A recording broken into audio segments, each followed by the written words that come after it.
Well, I guess speaking of things that you can't go wrong with, we go with, well, obviously the most famous movie of the night, and our final movie of the night being Saw from 2004.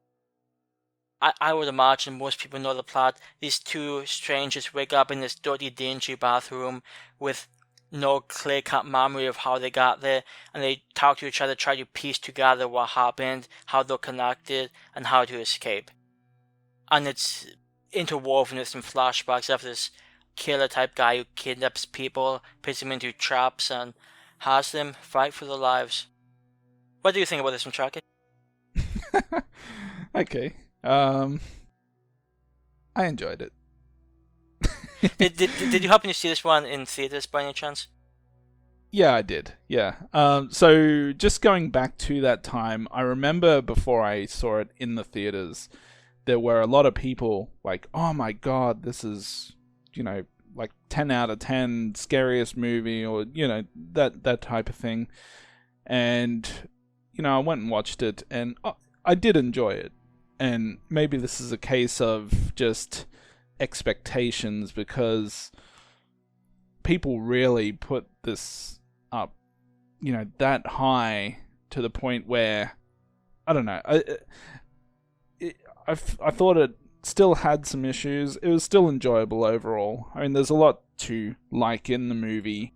I mean, starting with the fact that it's directed and written by Australians, so that makes me feel a little warm and fuzzy, knowing that we can kind of claim something. But in addition to that, there's some decent actors in the movie as well. Very popular actors. Carrie Elwes, Danny Glover. I used to watch the Blob remake a lot, so I was very familiar with, I forget her name now, but she was in the Blob. Shawnee Smith. That's it, Shawnee Smith, yeah. So, it was nice to see another familiar face, even though she's not a big-time actress or anything. But, yeah, just seeing those faces did a little something for me.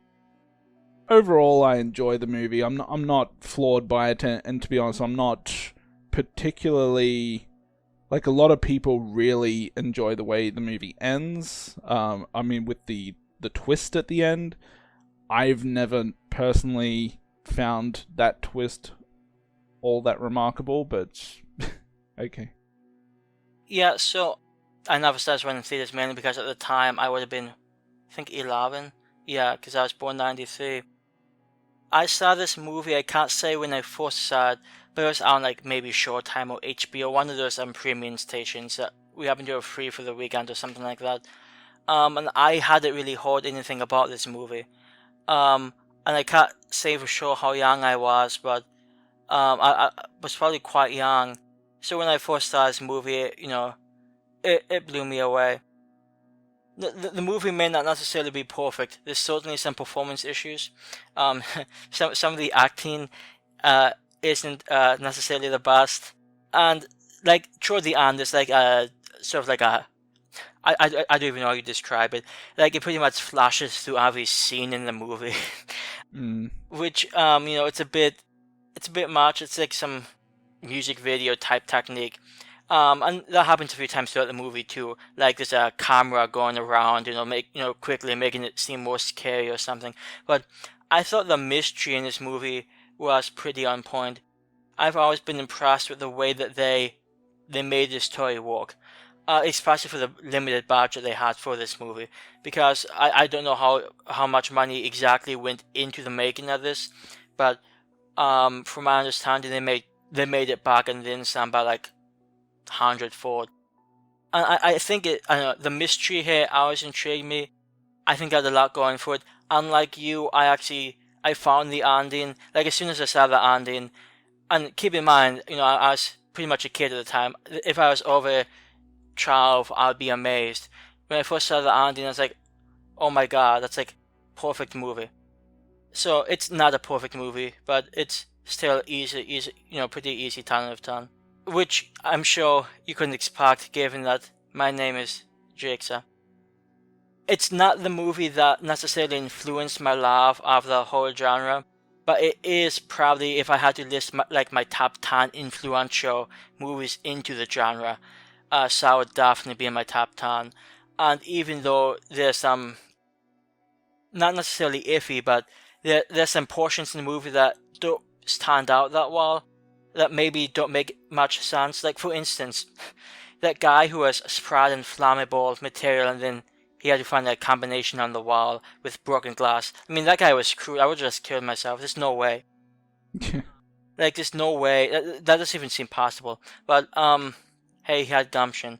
But this is a very interesting concept. I like the way the story went.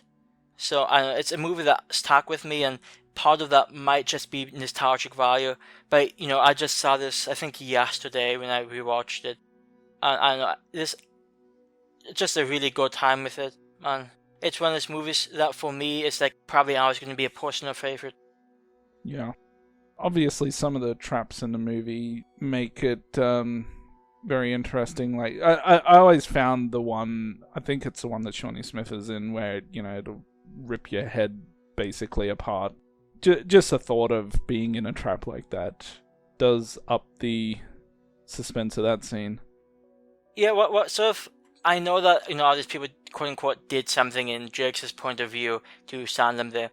I find it so funny that the one guy in the wire trap, the razor wire trap, I think he had 2 hours to get out, whereas Amanda had I think maybe 3 minutes, something like that. She didn't have that much time. Now, she maybe didn't have to do as much, but I mean, pretty much as soon as she pulled that contraption from away from the chair and it set the timer, I mean, talk about discrepancies in, hey, this guy's 2 hours, this woman has 3 minutes, so that's sort of disappointing. You should write him a letter and tell him. Yes.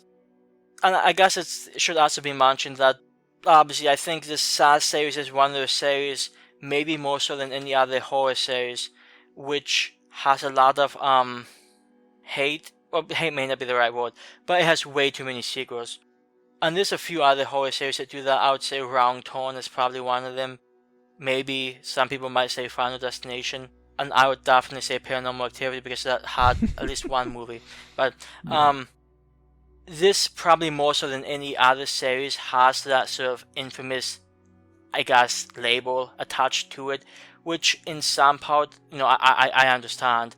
But we'll talk about the sequels at later times, but I think if somebody's hesitant about seeing the first movie just because those sort of, or then have to sit through the other movies, I mean, I'm pretty sure you can enjoy this first movie just as its own, and you'll be fine.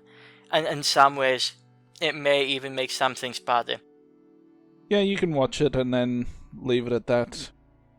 I mean, none of the sequels are as good as the first one, to my memory. Which is not to say that none of the sequels are good, because it has some pretty decent sequels. Yeah. So some of the sequels are decent, but yeah, none. I would not rate any of them higher than the first movie, or as high as the first movie. And actually, another thing that impresses me is, this series is known for its pretty over-the-top, bloody, gory imagery. The first movie doesn't really have that much of that. There might be a few, obviously there's a famous scene of a character cutting his foot off, but that scene's not even particularly all that gory. It's a lot more, maybe subtle isn't the right word, but the movie doesn't show near as much as some people might have you believe. Yeah. A lot of it's more in the way of a psychological horror, honestly, which is where I think this movie succeeds when some of the sequels may have lost sight of that. I always enjoyed the part where he's digging in the toilet and he's like, so did you find anything? No solids. Speaking of which, I feel really bad for Adam throughout the whole movie. I guess it's somewhat hard to talk about some of this stuff because later movies mention it, but the fact that, he could have gotten out of this if not for the, if he actually had a fair shot at the game, which he never did. I don't even remember which movie we find that out in, but it's just a shame because I sort of like Adam more than Gordon. I mean, Gordon's probably a decent surgeon and doctor, but he's a bit of a dick. At least Adam's fun. I didn't even really have any problem with his acting in the movie. Like, he's the guy that wrote the movie, so Well, I think my favorite scene, well, that's an over. It's not my favorite scene. There's a lot of great scenes in this movie, but that scene in which, they're trying to, hey, I poison you with a cigarette type thing. That performance right there, even for bad acting, I know it was intentional, but that just cracks me up. Like you have to think that the guys watching like, oh, they really think anybody would buy this. And then once he gets electrocuted, like Gordon completely dismisses it. Like it's just, hey, why do you do that? Like it's just, I mean, it's a bad situation. Obviously it's a tense situation, but that scene, I feel like I probably would have maybe done a better job. They turn off the lights and then boom, hey, you still want that cigarette? Yeah. And also, I guess another quick thing that might be overlooked, that scene in which his daughter is in the bathroom, after he tucks her in, and she's just looking at the closet that's slowly opening, and there's that whispering. I mean, that's actually sort of, in my opinion, pretty creepy scene. One of the all-time favorite closet scenes for Jigsaw. Yeah, it's not like I have a list of closet scenes, but that would probably be in my top 10 closets. The funny thing is, there are so many horror movies out there with closet scenes. Like I know multiple Halloweens have it. I know we talked about it. Like the ending to Malevolence had one. I mean, there's this one. I know there's one in like The Conjuring. There's one in Insidious. They're everywhere. I guess it goes to the fear of enclosed spaces. Makes sense to me. Now I'm sort of wondering, like, I mean, obviously I think we can, the scene at the end of Halloween is a fantastic scene, so I can't imagine there being a quote-unquote better classic-based scene in that, but now I'm sort of wondering what other classic horror scenes are out there. Yeah, that's, I mean, when you look at all these other sites and they say, top 10 best this type of scenes or these types of movies, I'm thinking, how do you even come up with this list? Like, you literally have to be thinking of every movie in existence to come up with this list.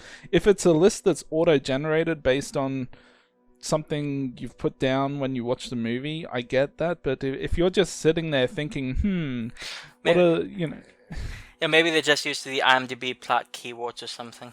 Yeah, I don't know. It's crazy. Anyways, back to Saw. Yes, so there are some unanswered questions in this movie. Some things I would have liked to know, like, for instance, when Detective Taban Singh get to Jigsaw's hideout, who's that guy that Jigsaw has already tied up in the chair? I mean, I think we find out his name like in the credits, but I'm not sure if you find out what his whole deal was.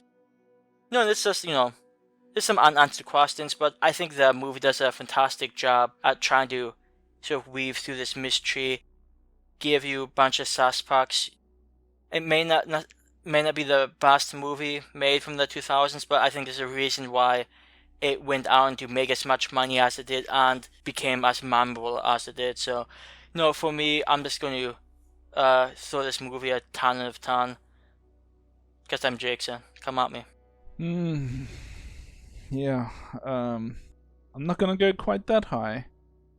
I'll give it an 8. It's an enjoyable movie. It is what it is. I mean, who do I need to explain Saw to?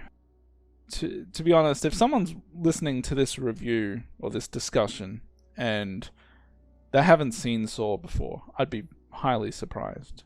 Or at least haven't, even if they haven't seen it, I assume they'd have a pretty good idea of what the movies are like. So, yeah, it's suspenseful. It's got some gore in it. Maybe not as much as the later movies. It's got some good ideas for the traps, and yeah, I mean it's all good stuff. Yeah, it's just an A+ ending, despite what Chucky might say. Yeah. Well, it ain't no devil twist ending, but it'll do. Oh boy.